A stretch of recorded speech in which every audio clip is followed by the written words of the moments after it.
Yeah, thanks very much. And also, yeah, especially thanks to the organizers for putting together this great program. And I guess special thanks to Matthew, who has done the most stressful job as far as I can tell. Probably lost a couple years of his life just to have this cool thing here.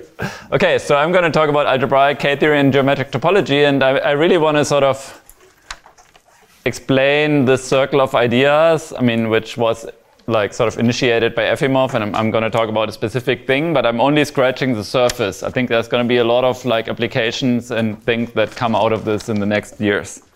So let me first to fix terminology. R is going to be a ring spectrum, connective for me today. And then, as before, we talk about the K-theory groups of a ring spectrum, and these are the homotopy groups of the K-theory spectrum, which I denote KR. And everything is always going to be non-connective K-theory. No connective K-theory will make an appearance. And I don't need much about K-theory, at least to explain the statements. So what I need is if I have a perfect R module, and then this gives me an element in K-theory, and this I write X Euler characteristic chi of C, and this is an element in K of R. And here I'm purposely writing an element in the spectrum. So what do I mean by that? I'm not writing K0, but I'm thinking of this as a point in the infinite loop space, or equivalently a map from the sphere into the K-theory spectrum, or equivalently a map from the point to omega infinity KR. You mean that C is a perfect R module? C is a perfect R module, yes. C, yes, thanks. So I purposely want to think of this as a point in the spectrum and not just a class in K0. And then, there's a relative version of that is if I have an equivalence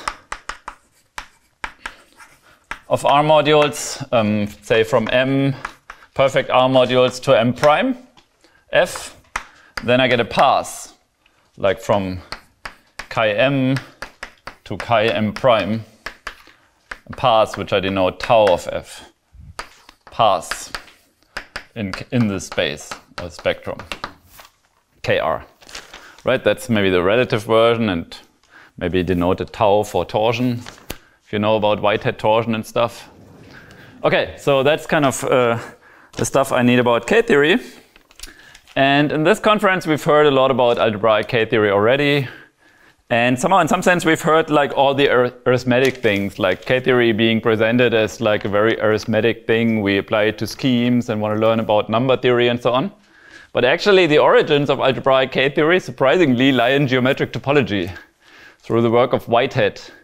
And maybe I'm not sure how well known this is, so I want to give a quick recap how this came along. So Whitehead's work was actually predates even Grothendieck's work on K-theory. And let me give a little bit of a sort of short history how this happened, and I'm going to do this completely anti-chronological, this history. So let me start with the following theorem of West in 77. What does this say? So this is every compact manifold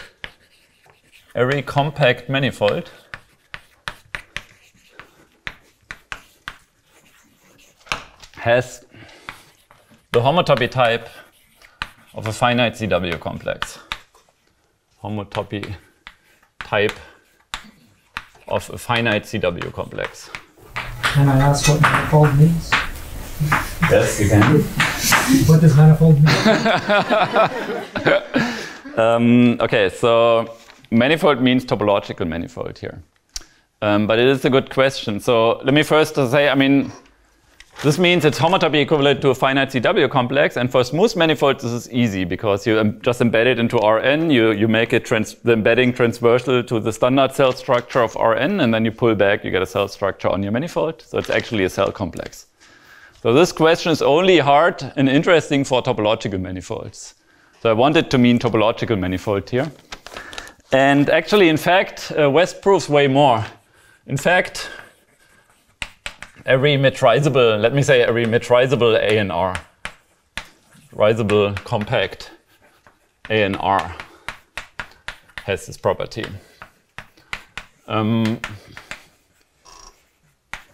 I don't want to talk about what A and R's are. A special case of A and R's is E and R's, Euclidean neighborhood retracts, spaces which can be embedded into Rn, and so that there's a neighborhood which retracts back onto that space. And note, I mean, this is actually not an easy theorem at all. Like, somehow it sounds like very innocent, and it's actually very easy to prove that every topological manifold is a retract of a finite CW complex. But proving it's actually a finite CW complex is a deep statement. Okay, so that's my first theorem. Maybe I still want to ask what does A mean in this ENR? Absolute neighborhood retract. Yes. Yeah, I will not need this really, but sort of this was a conjecture of Borsuk. I think in 1950 something, in his ICM talk, Borsuk made this conjecture that this is true, and then like I guess this precise version for manifolds was proven by Kirby-Siebenmann at some point. And then later, West settled the whole question in the positive. Okay, so anyways, this is a result. This has to do with higher purpose theory. This result. Like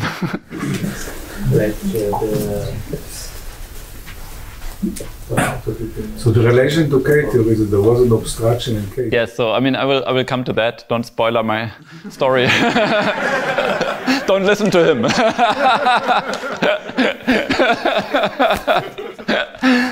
Yes, but I mean, at this point, actually, West's proof uses something called Hilbert cube manifolds. It's weird. Like, he does infinite dimensional topology and crosses with a Hilbert cube and proves there's a cell-like map from something. So this is like using like real actual point set topology, infinite dimensional stuff. And yeah, I don't know the relation to higher topology theory. I saw a comment in Jury's book. Yes. Okay. Anyway, so let me maybe go to the next theorem, and that's Chapman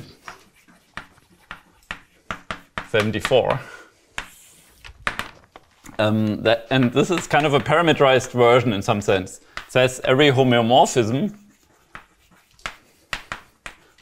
between finite CW complexes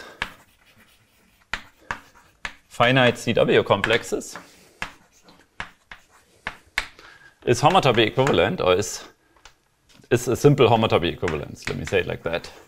Simple homotopy equivalence.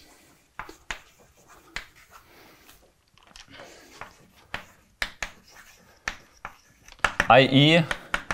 homotopic to a finite sequence of elementary expansions and collapses. Elementary expansions and collapses.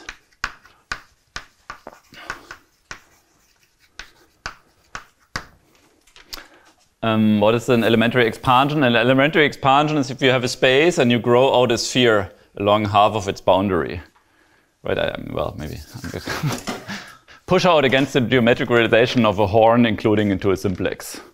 Right? You attach a sphere along half of its boundary, and then the inclusion is an elementary expansion, and it has an obvious homotopy inverse, the projection, that's the elementary collapse. And somehow the notion of simple homotopy equivalence was invented by Whithead in order to sort of make homotopy theory a little bit more combinatorial. Right? Because in some sense we can think of like CW complexes or cell complexes as something super combinatorial, and then you somehow try to understand homotopy equivalences in a combinatorial way. And that is kind of simple homotopy equivalences. Those which we actually understand are these like elementary expansions and collapses, and you can ask yourself if a general homotopy equivalence has this property or not. And so homomorphisms have this property. And this is completely non-obvious if you think about it, like somehow what this means. Okay, so that's Chapman theorem. And in fact, actually, Chapman theorem works pretty similar to West theorem. You use Hilbert cube manifolds, you cross with such a thing, and it's a completely infinite dimensional point set topology proof. Okay, good. And in fact, actually, the reason we care about these simple homotopy equivalences I will not talk about, but they play an important role in like geometric topology due to the S-cobordism theorem. It's about like when you have an inclusion of the boundary into a so-called H-cobordism, you're wondering when it's homomorphic or homotopy equivalent to a cylinder. And this is the case if and only if the inclusion is a simple homotopy equivalence. That's the S-cobordism theorem, and that's kind of why these play an important role in like geometric topology. So can you help us to understand the non-simple homotopic equivalence?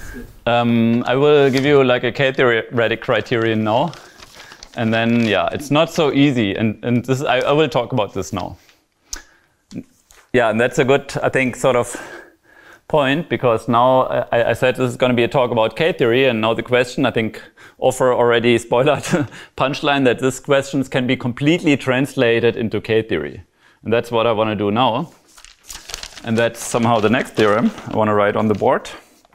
That is, that's the theorem of Waltz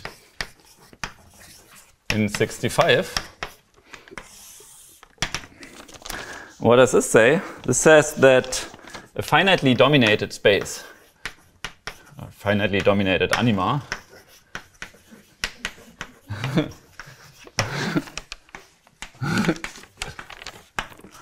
anima X is equivalent. I mean, I really want to use the name anima for homotopy types to make clear that some statements are about actual topological spaces here, and some statements are about homotopy types. So this is a statement about a homotopy type, or an anima. Finitely dominated anima X is equivalent to a finite CW complex. CW complex. If and only if the Euler characteristic of, let me say it like in the classical way, you take the chains of X prime, where X prime is the universal cover of X, right? And that has an action by the fundamental group. And because it was finitely dominated, it turns out this is a perfect complex over the group ring. So this is a point in Z adjoint pi1 of X. Right, I guess I'm implicitly assuming all my spaces are connected. Otherwise, you just take sum over the components here. So if this element lies in the image of the following map, you just always have the map from K of the integers into K-theory of this group ring, pi1x. That's Walt's theorem.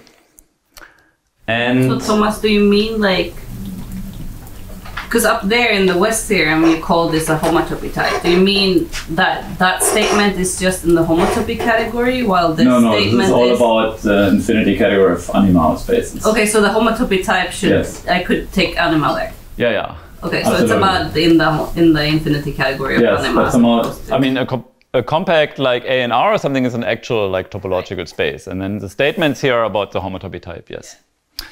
And I mean, here, I mean, in order to make things a little bit more complicated, let me introduce an unnecessary term. I'm tensoring by X. So, you know, this is just take the KZ homology of X. You know, this statement is about whether something lies in a certain connected component. So this has the same pi naught as X tensor KZ because KZ is connective. So this doesn't make a difference here, but somehow I want to say it in this way. And what is the map? This is the so-called assembly map. I mean, I'm saying it that way because that's the correct way to say it in families in a second. Okay, so that's Walt's theorem. And in fact, actually, Walt did this in order to prove that there are finitely dominated spaces which are not homotopy equivalent to finite CW complexes. This was kind of an open question at the time. And then he wrote down some stuff with, I mean, for example, everything which is simply connected will be equivalent to a finite CW complex as a result, because then this map is just an equivalence, at least on pi naught. And so somehow this is actually the way you can settle that there are finitely dominated spaces which are not homotopy equivalent to finite CW complexes. And so in principle, if we stare at now West theorem and like Walt theorem, we see somehow that West theorem can be reformulated in terms of K-theory. West theorem basically says for a compact A and R or a compact manifold, there is kind of a lift of my Euler class through this map. Right? And if you work a little harder, you see that there is not only the existence of a lift, but you can actually write down a point in here which maps to that. Okay, and I guess at least a class you can write down. Okay, so that's kind of Walt theorem. And let me note, actually, I guess, in the spirit of this conference and in the spirit of Waldhausen, I maybe want to sort of work over the sphere as opposed to the integers. So this is a statement about pi naught, and pi naught of k of z and also pi 1 of these groups will not differ if I sort of insert the sphere. So what you can do is you can make a version over the sphere. So what's the change you have to make? Now the Euler characteristic that you want to do is somehow the Euler characteristic. Maybe I put this in red or so. Do I have red? No, blue, purple. Hope this is readable. So what's the version of the sphere? Then I would sort of take the chain somehow of the infinite connective cover, which is just a point. So that would just be the sphere itself. And that is the module over a K-theory of sphere adjoint omega x. Right, and somehow it's a module through the augmentation of that Hopf algebra. And somehow this is finite. This is perfect as a module, so it makes sense to take this as an object. So that would be the statement, and then here the assembly map here would take k of the sphere, I guess x tensor k of the sphere. And then here the map would go to k of s adjoint omega x. But as I say, it has the same pi naught, so the statement literally remains the same. Okay, so that's Wald theorem. Sorry, why is it? Why do you take the infinite connected cover? I mean, it's just the same. This is just a push forward, right? Like, I mean, the way this equivalence is implemented is somehow going from here to its pi naught. And if you take the sphere as a module over here and push it forward, you get this guy. Oh, okay. Is this sphere or? Like under the equivalence of pi naughts, I claim this element corresponds to this element. Yeah. Yes, that's my claim. Okay, good. So that was Wald theorem, and now somehow Whithead theorem. That was the first. And that was in the 50s, or in 50, in fact, a homotopy equivalence between finite CW complexes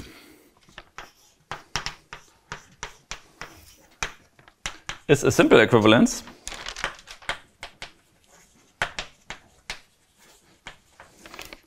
if and only if the Whithead torsion tau of f, which is now a path, I mean, maybe I say it over the integers for now. This gives me a path from chi of the universal cover of x to the universal cover of y. I guess I denoted them with a dash, now I do the tilde, okay. These are still the universal covers. And that is a path in K-theory of z adjoint pi 1x, right? So I guess both fundamental groups are isomorphic through this isomorphism. So I sort of consider both of these as objects in here. If this guy lies in the image of assembly. Image of assembly. And what does this mean? I mean, you know, these are already finite CW complexes. So we already have points that lift this and that through the assembly by wall. And then I'm asking whether the path also lifts. Right? That's a non-trivial statement. And here it's very important to put the x here and not just like kz. And of course, like Whithead formulated it a little bit differently. I guess you can check whether something lies in the image by checking whether it's 0 in the cofiber. And that's what Whithead says. He somehow identifies this as a loop in the cofiber, right? Because somehow if both of the source and target lift, then they will go to 0 in the cofiber, and then this gives me a loop in the cofiber. Cofiber pi 1 of the cofiber is called the Whithead group, and he sort of gives an explicit algebraic identification of that element. And I mean, to answer the earlier question, I think the way to write down non-simple homotopy equivalences is to literally look at groups which have a non-vanishing Whithead group and then write down elements in there and show they can be implemented by homotopy equivalences. The same way that somehow you prove the existence of non-finite but finitely dominated spaces, you can prove the existence of non-simple homotopy equivalences by writing down non-trivial groups for which this Whithead group doesn't vanish. Okay, good. Can one implement everything? That is, if you have something in K naught of Z pi or something in K Whithead group for a finitely presented group, can you always implement it geometrically? Yes, that's part of the statement, which I skipped. You're absolutely right that both of these groups can be implemented by these elements.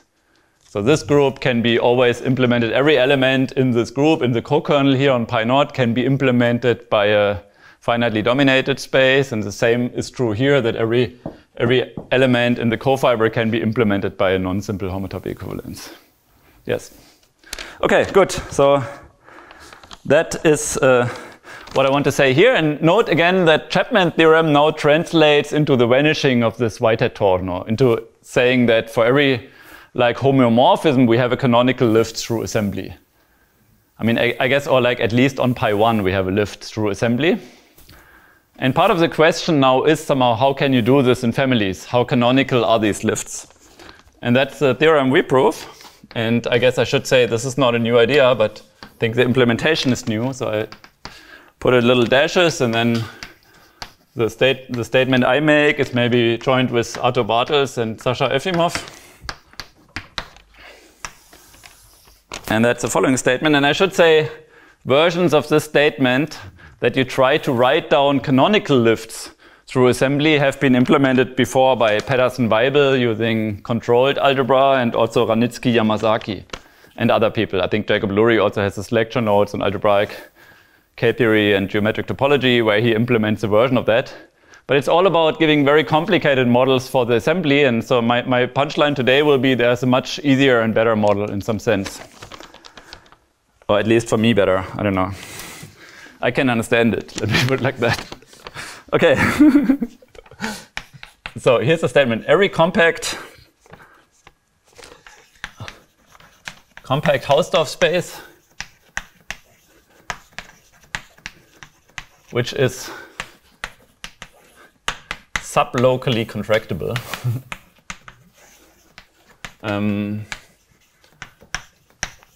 So what is sublocally contractable? I mean, you might think locally contractable. Sublocally contractable means for every open set, there's a smaller open set such that the inclusion is null homotopic. Right? For example, I mean, some people call this just locally contractable. There's some ambiguity in the literature. And let me note that every compact ANR has actually this property. This was the one thing that Borsuk proved when he stated this conjecture in his ICM. That every metrizable ANR has this property of being sublocally contractable. So every blah admits a canonical natural lift, which I call chi log, which is an element in Ks tensor X of the Euler characteristic chi S in K S adjoint omega X. So what is an example of a compact Hausdorff space which is not sublocally contractable? Or like sort of weird Cantor sets and stuff like that. And so what I mean by natural, I mean, I don't need ANR here. I'm generalizing sort of the results here. What ANR is due to? Compact ANR would be metrizable using ICM. Oh, in Borsuk in, yeah, Borsuk. Anyways, so what I mean by natural is natural in homeomorphisms. And this at the same time, I mean, this gives a new proof of both of these theorems immediately, because we have these lifts, so somehow immediately you see using the K-theory statement that you get these lifts. Okay, and I mean, not only a proof, but a slightly more general statement. Sorry, did you get the if and only if from? I mean, this is the previous results were if and only if. Does it work? There was no if and only if ever, right? I mean, I'm saying the upper two are immediately, I mean, I give immediately new proofs of the upper two. I mean, of course, those ones are if and only if, and this will be tools that we use. Okay, good. So that's the result. And let me maybe explain somehow for 1 second what this has to do with simple homotopy theory in a way that was led by Waldhausen. So let me maybe define what a simple homotopy type or a simple anima is. A simple homotopy type slash anima, I mean, maybe let me just go with homotopy type, is a compact anima X together with a lift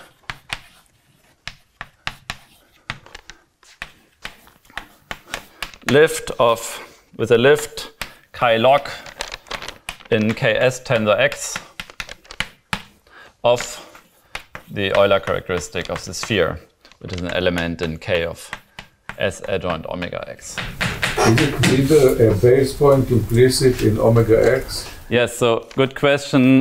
No, turns out this guy doesn't depend on the base point, because you can also define it as K-theory of the category of parametrized spectra over X. I'm just sort of trying to adhere to ring spectra to make it more understandable, but really this doesn't depend on the base point.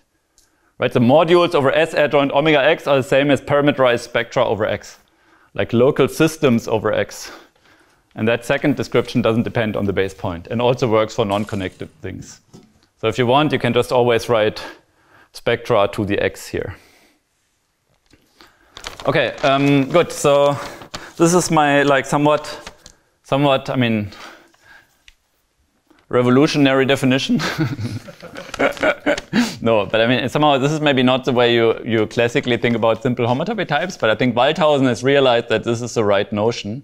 And somehow philosophically, the way I want to think about this is somehow that this Euler characteristic in K-theory somehow gives me a way of computing, in some sense, the Euler characteristic of the space X.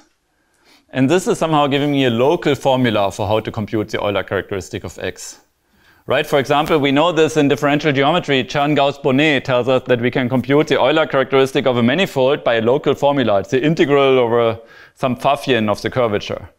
Right? That's Chern-Gauss-Bonnet. And somehow this tells me that in some homotopy theoretic sense, like for simple homotopy types, we have a similar formula. We have a local way of witnessing the global Euler characteristic. That's the way I want to think about like simple homotopy types.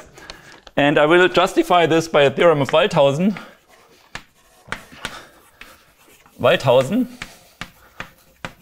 And note, this doesn't define an infinity category, it only defines an infinity groupoid, because this element is only functorial in homotopy equivalences from X to Y, or weak equivalences from X to Y. It doesn't make sense otherwise, right?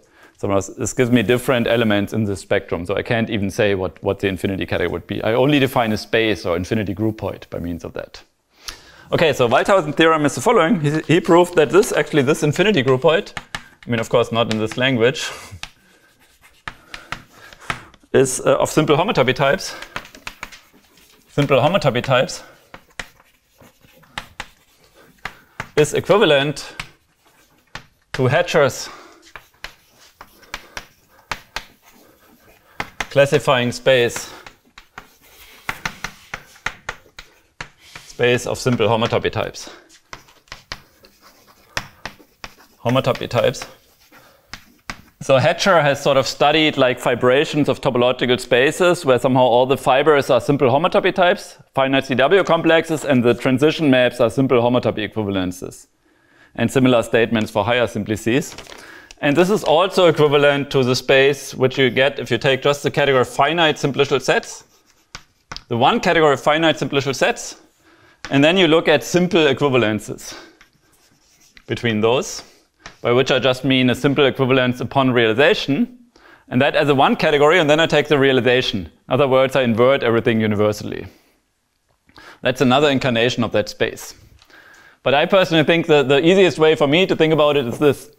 And if you do this, then somehow Walthausen theorem is at the same time a very high, strong generalization of Wall's theorem and Whithead theorem. Sorry, could you repeat the definition of the latter one category? So you take the category of finite simplicial sets and maps which are simple homotopy equivalences upon realization. Right? You somehow only record those maps. You're not allowing arbitrary maps of simplicial sets, only those maps. And then you take the realization. I mean, you can also take other classes. You can look at left anodyne maps if you want to have it more combinatorial. But yeah, let's not get into that. Okay, so what is the assembly map? What is assembly map? I mean, for this spectral version. What is the assembly map for what? For this, I mean, for this version, I could imagine what is for KZ.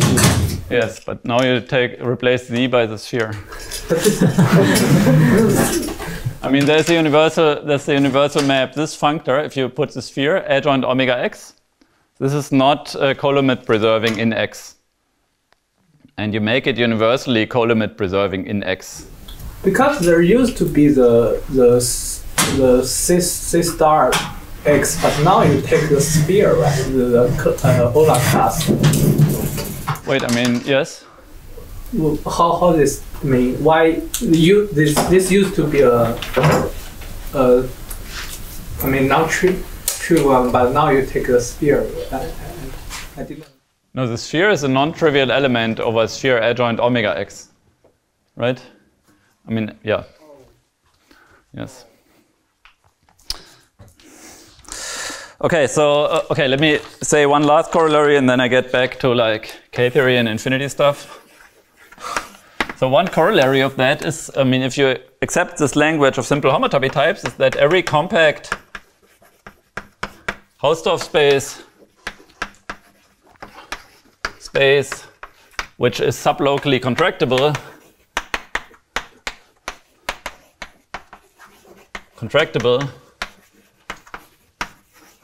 has an underlying simple homotopy type.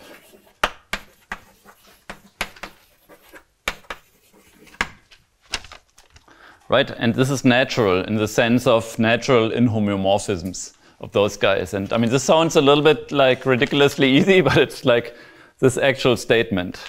You know, it's obvious that every like actual topological space has an underlying anima or homotopy type, but here I'm saying it has more once it satisfies these local conditions. Okay, good. Are there questions this far? So in particular, it is equivalent to a finite CW complex. Yes. So the retracts of the homotopy retracts of finite CW complexes don't define simple. I mean, yes, yes, absolutely. I'm saying like once I have these very weakly seeming local properties, it's actually a homotopy equivalent to a finite CW complex. Absolutely. Yes. Okay, good. So now let's talk a little bit about somehow how to implement this and how to prove this, because that's kind of the real thing I wanted to get to. And yeah. And so, unless there's further questions. Are there questions? Maybe can you pull that down a little bit? And yeah, can you like explain this in the language of local systems so that I can understand it more clearly? What? Local system? This one? Yeah, I guess this S is a constant local system on X, right? S is a local system on X, which is a constant local system. Yeah. Then like what's the path here? Oh, I mean, in that case, the path is just somehow basically the identity path, but you have two different ways of considering it as a module. I mean, or say it differently, you have two different lifts of the same elements through assembly coming from the two CW structures on X, right? And then you have a loop in the cofiber of assembly. That's another way of saying it. Okay? Okay, good. So, construction. I want to talk about how to construct these elements, and that will start with a crash course into Efimov-K-Theory. And so I think Dustin will next week give a very long 3-course introduction to Efimov-K-Theory and things related to that. So let me sort of just give a very short version. I think Georg has already teasered some of that. So a dualizable stable infinity category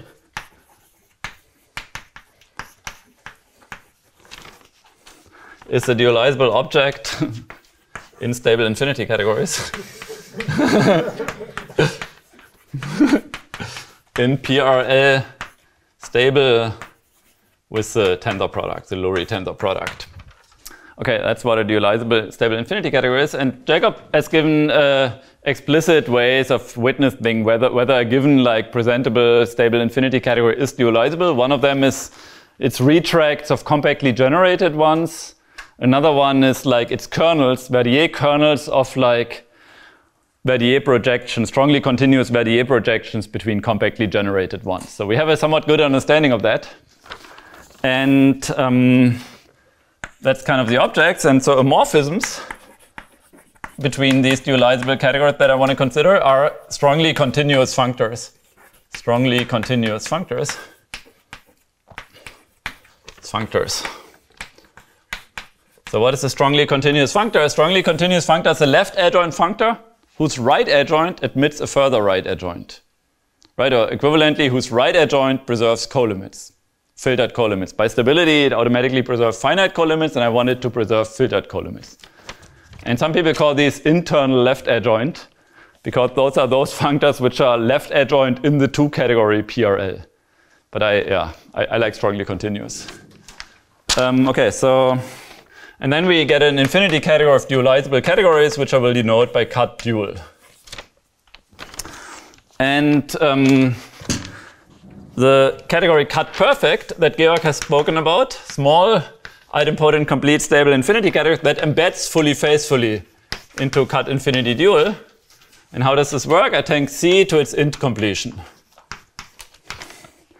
And that's fully faithful. Right, if I just said like allowed all morphisms, this would be far from fully faithful, because between compactly generated ones I can have way more functors than strongly continuous functors. But strongly continuous between compactly generated is equivalent to preserving compact objects. That's why the functor then has to be int of something.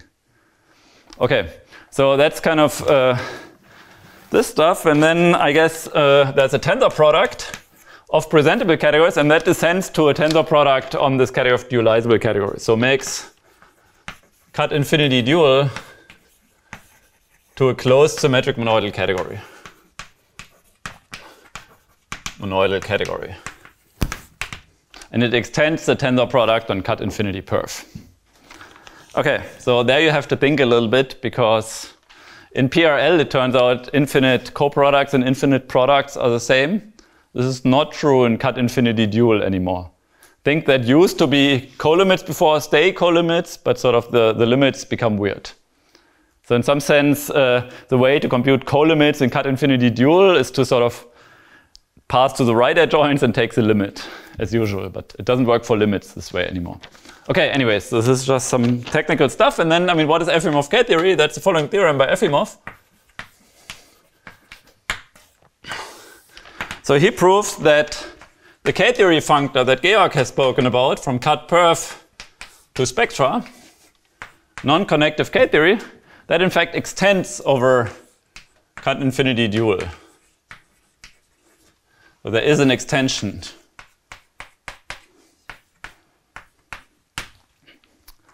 Right, so there is a functor which assigns K-theory of dualizable categories such that if the category is compactly generated, it's just the old K-theory of the compact objects. And of course, I mean, this functor, I mean, this is what Efimov really proves is unique once you require that it still is localizing in the appropriate sense. There's still the notion of Verdier sequences. And I think we've seen this in Georg's talk very clearly, that the fiber of things between compactly generated categories can be non-compactly generated. And so now Efimov assigns a K-theory to those fibers, I think. Okay, good. So that's kind of Efimov theorem. And this is very useful for us, mostly because of the following example. Namely, if X is a, let me say, compact Hausdorff space, one can be a little bit more general than that here if one wants. That's statement 2 of Efimov. That is, if X is a compact Hausdorff space,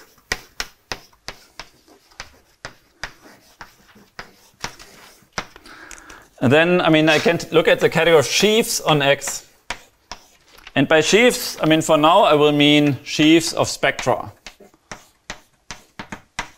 Right, infinity sheaves of spectra, but really I could take sheaves as well as in the derived category of the integers or any modules over any ring spectrum if I want. And that's dualizable. That's not Efimov theorem. That's, I mean, I guess also contained in Lurie. One way to see this is to use Verdier duality. So Verdier duality actually proves a little bit more. It not only proves that this object is dualizable, it proves that it's self-dual. That's what Verdier duality proves. You can use this as a proof. And the statement of Efimov, though, is that if you take K-theory, we are now entitled to take K-theory of that guy, right? Because it's a dualizable category. What Efimov proves is that this is just a cohomology of X. So in other words, a mapping spectrum from X to the sphere. Okay, and that is kind of very useful. And this is kind of actually very surprising in some sense, because sheaves on X is actually, you know, it's not like in any fancy sense sheaves. It's literally functors on open X up to spectra. It's not a priori an object which only sees the underlying anima of X, right? It's an object which actually sees the topological structure of my space X. Depends on the set of open sets. And the fact that the K-theory of this guy is like something which only depends on the underlying anima is very surprising. Sorry, is that K of S? Do you want K? Oh yeah, K of S, sorry.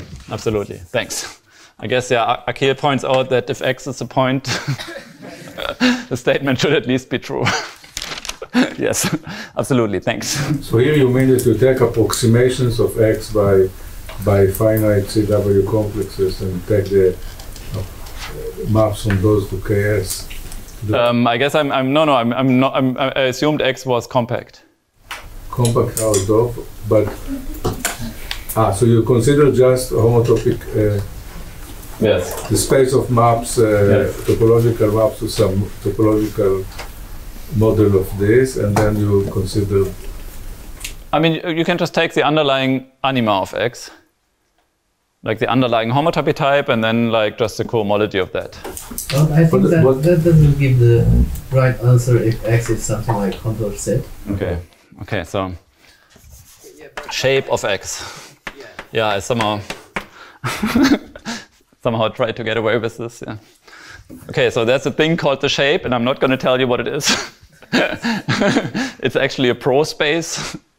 And then it is true, but in good situations, for example, in this situation where we are sublocally contractable, and this is the situation I want to be in, there it actually turns out to be equivalent to the underlying homotopy type of X. Yes. Okay. You mentioned Verdier duality. You mentioned Verdier duality, which works. The usual formulation is with some local conditions on the sheaves that allow you to form Verdier duals. I mean, which kind of Verdier duality do you use? I mean, there's no condition. Like, I guess one way to say it is to say that this category is self-dual, or say Verdier duality is an equivalence from sheaves X to co-sheaves on X. It's one way to say it. That's kind of taking like a sheaf to like locally compactly supported sections of that sheaf. And that's just true X locally compact Hausdorff even. I don't even need compact, locally compact Hausdorff is enough. No further point set conditions. The only point set condition that you want to add maybe is that the space has locally stably constant shape. But I mean, in order to get rid of this weird shape thing here. But as I say, like for the spaces we care about, these sublocally contractable spaces, this follows. Okay, good. So, right, what did I want to say? Now I wanted to give you the following definition, and that's a key player in the talk. And the definition is abstract, and I'm going to make it a little bit more concrete in a second. So I'm going to define like X is again like locally compact Hausdorff space. So I define a category that I call koshive's head of X. What is this category? One way to say it is, I told you that the category of dualizable categories is closed symmetric monoidal. So there's an inner hom that I denote hom dual. And that's the inner hom from the category of sheaves X into spectra. Okay, so that's the inner hom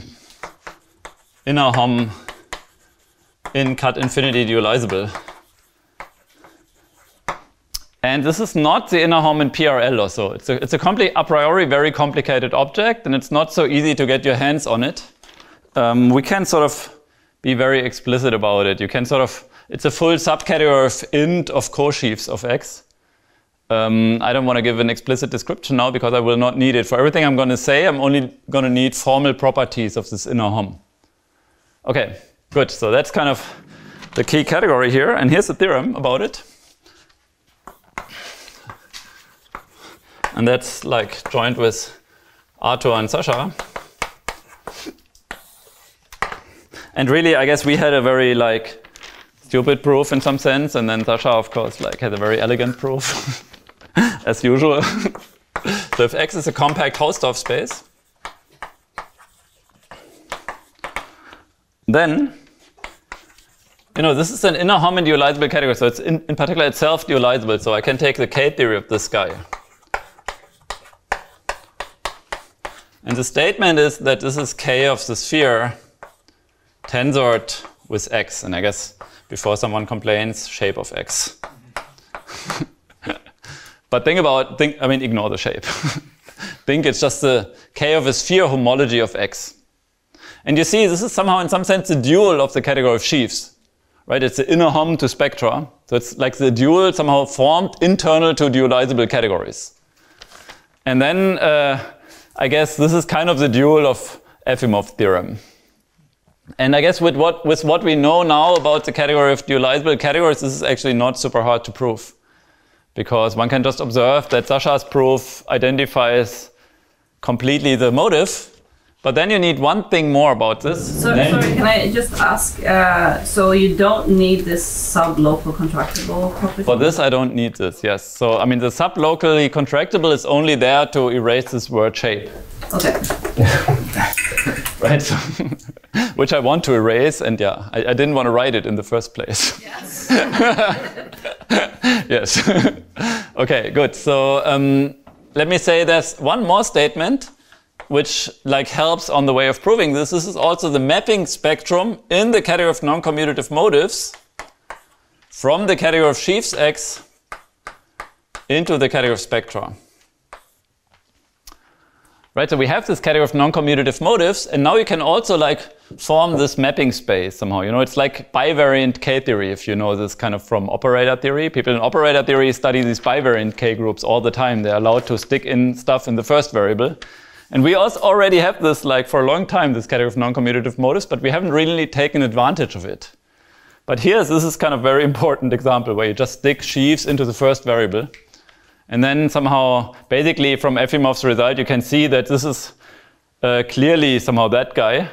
But then somehow this inner Hom is also, I mean, the category of non-commutative motives also has an inner Hom. So this is clearly the K-theory of the inner Hom in non-commutative motives. And then somehow the statement says somehow that this inner Hom is also an inner Hom in NC motives. That's maybe another way of seeing this result. Okay, this is useful because we wanted to talk about this kind of thing. So do you mean localizing motifs? Yes, NC log. I guess there's no other version where I can stick in like dualizable categories. Yes, I only want to talk about localizing motives. Okay, good. So, and now let me talk a little bit, I mean, because somehow this is useful because, right, our goal is to write down elements in the source of assembly. And this is the source of assembly. So we want to write down elements in here, but sort of one of the big problems in Efimov-K-Theory is that it's not so easy to write down elements. Like it's not even easy to give a description of K0 of dualizable categories. It's defined by some de-looping, and then you need to describe K1 of another category, which is already complicated, and K1 of stable infinity categories has a super complicated presentation. Like, I don't know, length 7 binary complexes. Yeah, I think that's kind of the best bound we know at this point. It has a complicated description, but I mean, we know some elements, namely every compact object gives me an element, a point in Efimov-K-Theory. And somehow, this wasn't useful in this sheaf setup, because if you're in the sheaf situation, you can prove the compact objects in the sheaf category are pretty much the locally constant sheaves. These are like the boring ones. If X is not compact, it doesn't even have any compact objects. But somehow the claim is that the dual, this koshive category, has a lot of interesting compact objects. And so what is the statement? Let's just compute what the compact objects are. We take this koshive's head X. Let's compute what the compact objects in that are. In general, in the dualizable category, compact objects are the same as strongly continuous functors from the category of spectra into it, right? That's just generally true for every dualizable category. Just if you figure out what a functor from spectra into any strongly continuous functor is, this gives you a compact object in the target. So you just take this guy. Right? And so now by adjunction, by the definition of the inner Hom, that's the same, because spectra is a tensor unit, that's the same as strongly continuous functors from sheaves X into spectra. Right? And what is a functor from sheaves X into spectra? That, left adjoint functors by definition a koshive on X. Right? So this is like, but then there's a strongly condition. So if I just erase the strongly, I would just get koshives. Koshives, I guess with a V, sorry. F from open X into spectra. And now what does the strongly translate into, if you know a little bit about compact morphisms, you can already probably predict what it is. And the condition is such that for every such situation where you have an open set contained in a compact set contained in another open, so U, V open, K compact, subsets of X, the induced map f of U to f of V, that's now a map of spectra that is compact, i.e. has finite rank. By which I mean it factors over a finite spectrum. That's the condition which we get.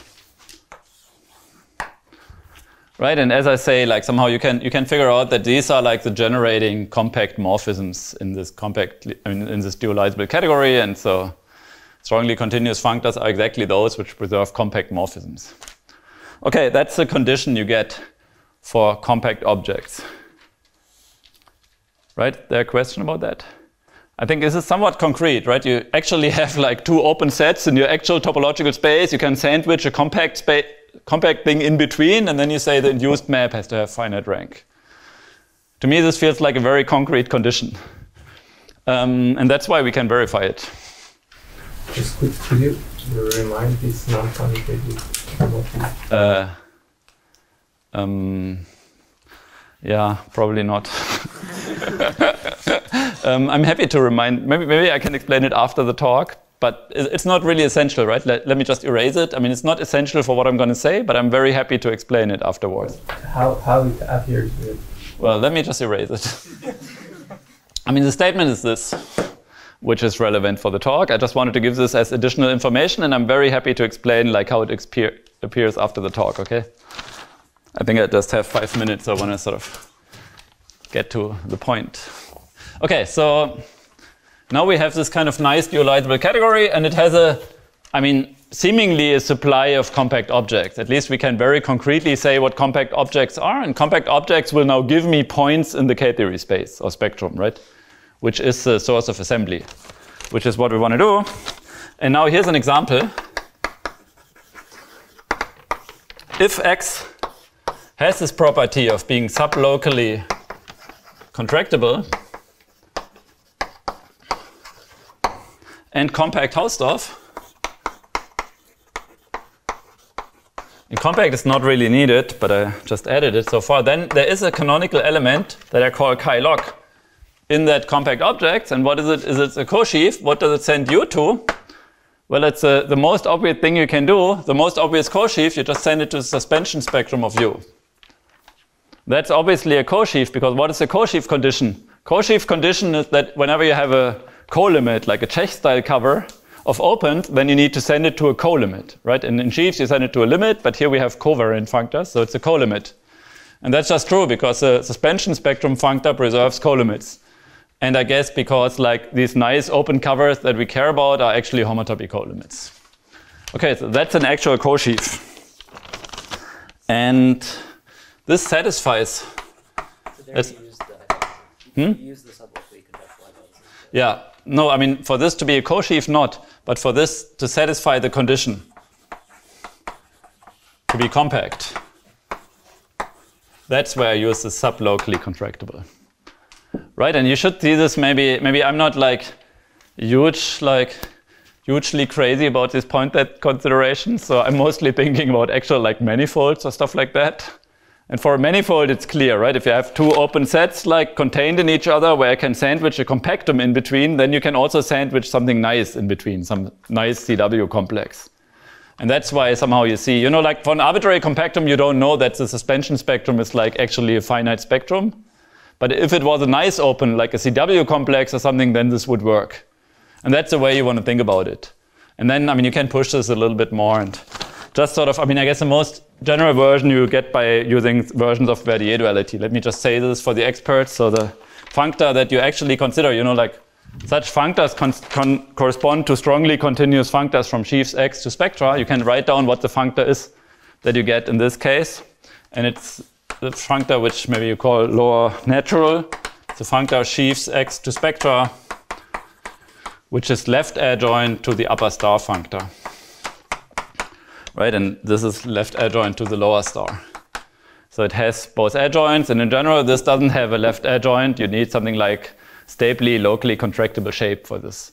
This is where the sublocally contractable kicks in, and in this case, it's also, I guess for those of you who enjoy this stuff, it's the same as lower Schrieg blank tensor, the dualizing complex. Okay. You can do all this stuff, like you can play around with 6-functor business here. It's kind of fun. But anyway, so this kind of business tells you that this functor does what you want, and but I think it's also very concrete, just the suspension spectrum. Okay, so what is it? It's not a natural, it's a sharp. What is it? Yeah, the symbol is sharp. It's not natural. Oh, what did I say? Yeah, maybe I can't, whatever. So to define the suspension spectrum, you need that U has the homotopy type of a CW complex, which is true because of the sublocally contractible condition. Yes, but sort of, I mean, of course, in general, whenever I give you a topological space, I can pass to its Kahn complex. And so that's what I want to mean in general. And yeah, I agree that in the case that my space is not well behaved, this is maybe not the best thing to do. And somehow, I think the question you're asking ends up being equivalent to whether or not this functor f upper star, which is always defined for locally compact Hausdorff spaces, has a left adjoint. And if that is the case, then I sort of define it to be that left adjoint, and that is the case if I have stably locally contractible shape. Again, okay. Stably locally contractible shape. Like around every point I have this shape, which is a pro-object, a locally constant shape, sorry. Around every point I have this shape, which is a pro-object, and I can wonder whether this pro-object is constant. And I'm only saying it's constant after taking the suspension spectrum. That's what I mean by stably locally contractible shape. And that is the real condition you need for this left adjoint to exist if you chase through the definitions. So the final result is even more general. Yeah, but yes, absolutely. So the final result, but I think I'm not sure like how much more general it is. You know, I'm not crazy about these like weird spaces. I'm more like sort of writing down canonical constructions and see how general they work. And you're absolutely right. It is more general. Okay, so, but this doesn't quite finish the proof. So let me finish the statement now. So for X compact, there is a strongly continuous functor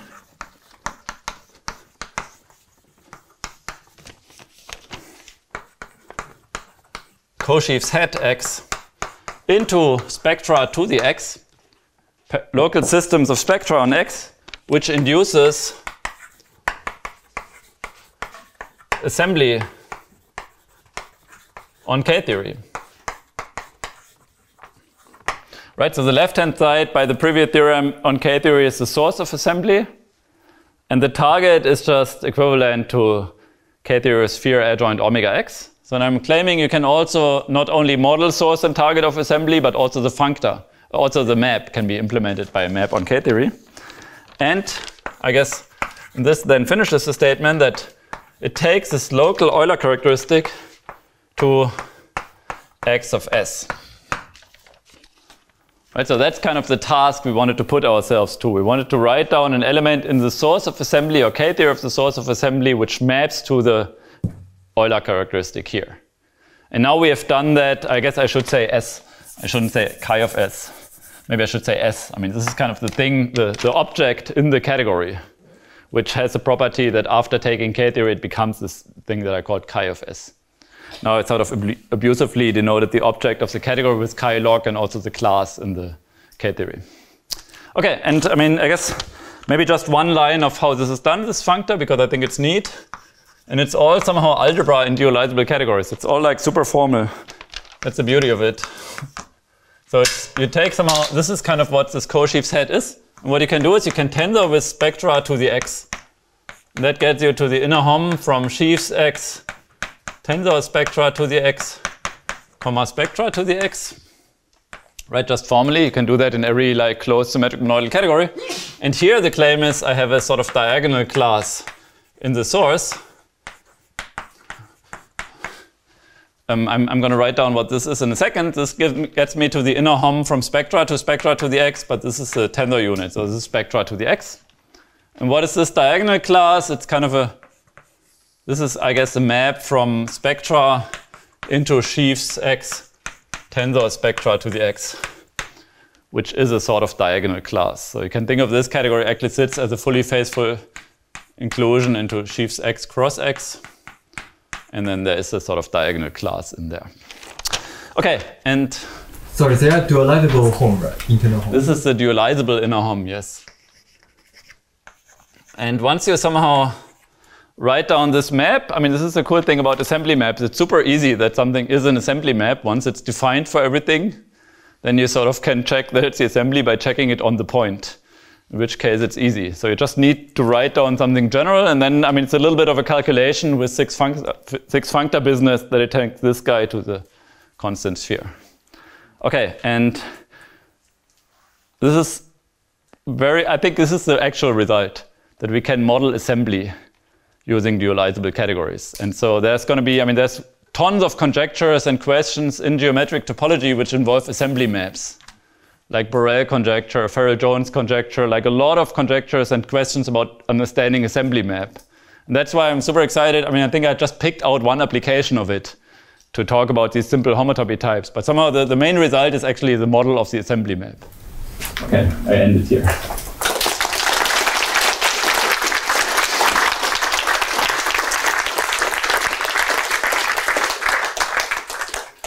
Do you assume that if X is like in this theorem, that is sublocally contractable to define chi-log, or it's something else? Yes. So in order to have chi-log being compact object in my category, I need this condition, yes.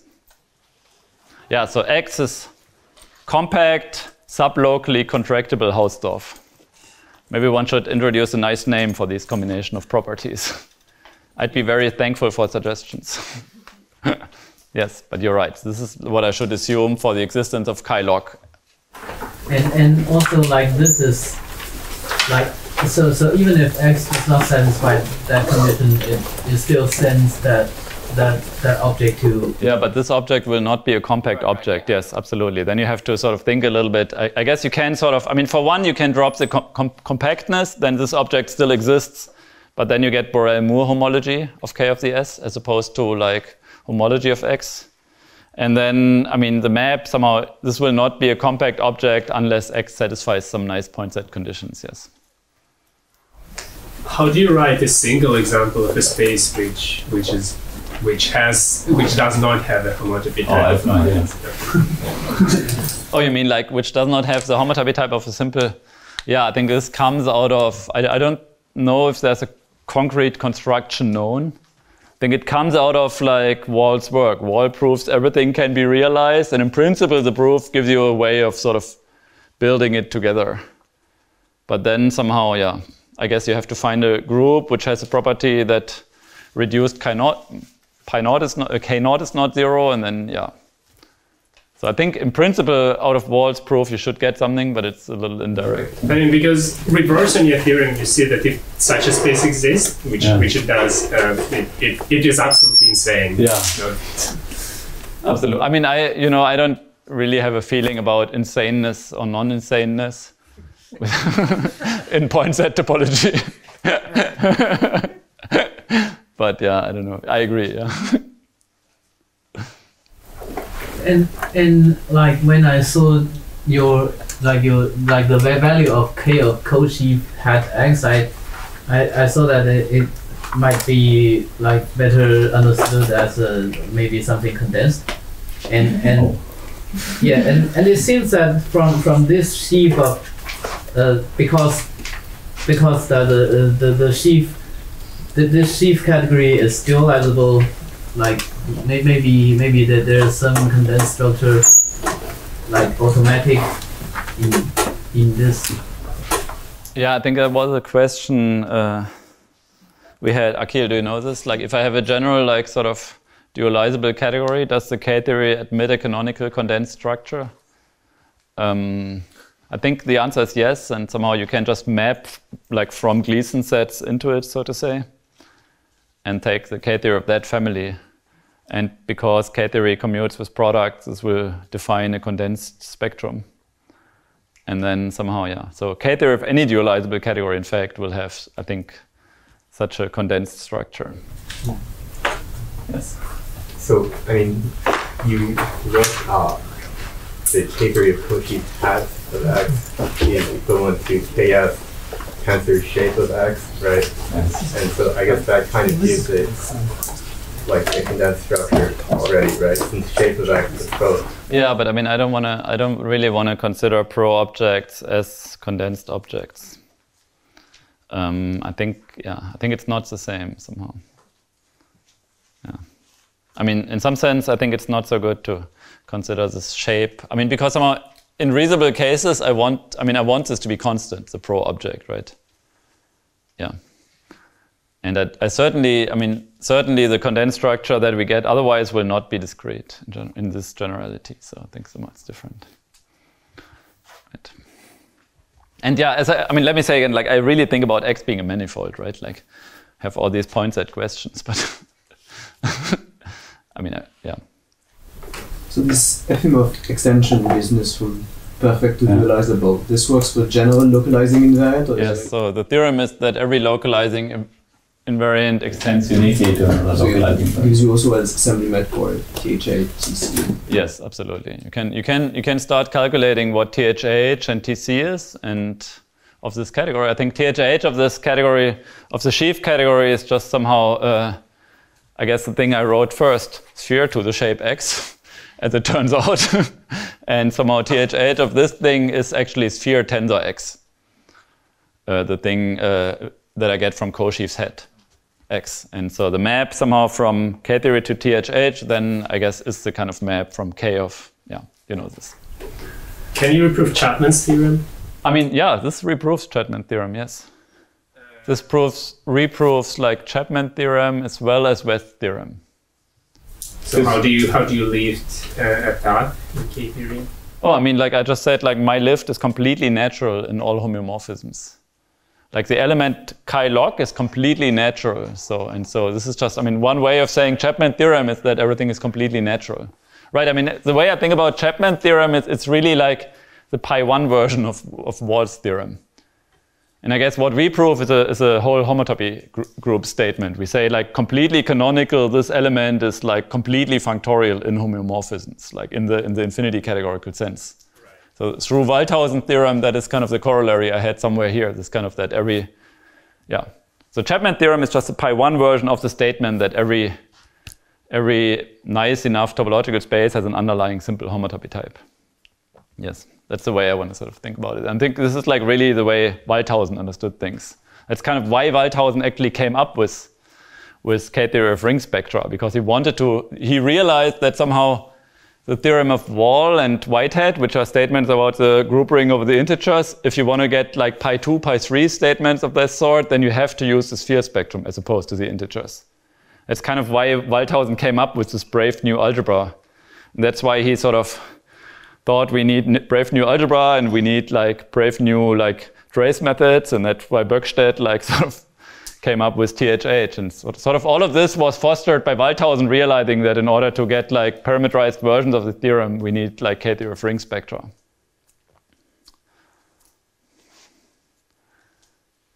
Would you mind saying a word about how we should think about paths in the K-theory space of these koshives? Oh, I mean, you mean like the higher homotopy groups of? Yeah, just in pi1, I'm just thinking. I mean, yeah, I don't know. I mean, I guess I could say like, there are certain paths which we understand, which are automorphisms of these compact objects. And these are pretty much the only paths I understand. Like somehow, in some sense, I have no idea somehow how to think about this. I mean, this whole category, by the way, I mean, this, as I said, you can embed it fully faithfully into int of koshives. Kind of related to Kashiwara-Shapira's int sheaf, if you know this.